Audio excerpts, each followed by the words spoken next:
Today, we're going to be talking about bolded text versus headers. This is a simple but very common issue you'll run into when editing sites in Drupal. Take a minute to look at these two lines of text. They look identical, right?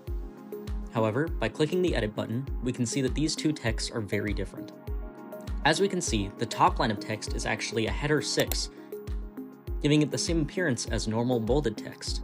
The bottom line of text, however, is default text bolded. Both bold and header tools are very valuable resources when formatting a page. However, we need to make sure we're using them correctly. With the headers, a more appropriate use would be splitting it in two. Headings are supposed to act as dividers for our text. So, in this example, I'm going to be splitting the text in two, making them separate labels for different sections of text.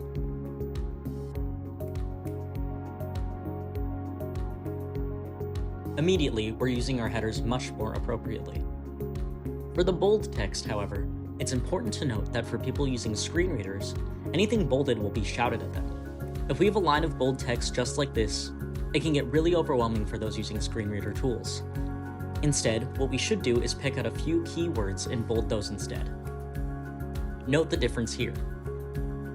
Another important way to use bold text is if there's key information that cannot get lost. In this example, I'm defining a location and a time.